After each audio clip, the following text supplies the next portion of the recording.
எனக்கு மேரேஜ் ஆகிட்டு எனக்கு பேபி ஆயிடுச்சு, அதனால் என் டைம் ஃபுல்லாக என் பேபியோடையே போகுதுன்னு சொல்கிறீங்களா? Home maker to self maker series டே 2. குழந்தைங்க தூங்கும்போது வீட்டு வேலையை பார்க்கணும், முழிச்சிருக்கும் போது அவங்கள பார்க்கணும், அப்படி தானே டைம் போகுது.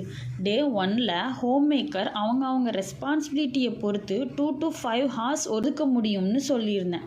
பட் நியூ மாமானா அவ்வளோ டைம் ஒதுக்க முடியாது. ஆனால் உங்களுக்கான மீ டைமை கண்டிப்பாக ஒதுக்க முடியும். ஸ்டார்டிங்கில் 30 minutes மட்டும் எடுங்க. அப்புறம் குழந்தைங்க வளர வளர டைமை எப்படி இன்க்ரீஸ் பண்ணுறதுன்னு உங்களுக்கே ஐடியா கிடச்சிரும். இந்த மீ டைமில் மேரேஜ்க்கு முன்னே நீங்கள் இன்ட்ரெஸ்டாக பண்ண விஷயமா இருக்கலாம், கிராஃப்ட், பெயிண்டிங் அந்த மாதிரி. இல்லைனா ஏதாவது லேர்ன் பண்ணுறதா இருக்கலாம். நீங்கள் இன்ட்ரெஸ்ட் காட்டுற ஸ்கில் ஏதாவது, இல்லைனா தஜ்வீத், தஃப்சீர் அந்த மாதிரி ஏதாவது ஒன்றுக்கு டைம் கொடுங்க. டெய்லி ஒரு புது விஷயத்தை லேர்ன் பண்ணும்போது அம்மா வாங்கிட்டோம் லைஃப் அவ்வளோதான்னு இல்லாமல் டே பை டே உங்கள் கான்ஃபிடென்ட் இன்க்ரீஸ் ஆகிறத நீங்கள் ஃபீல் பண்ணுவீங்க.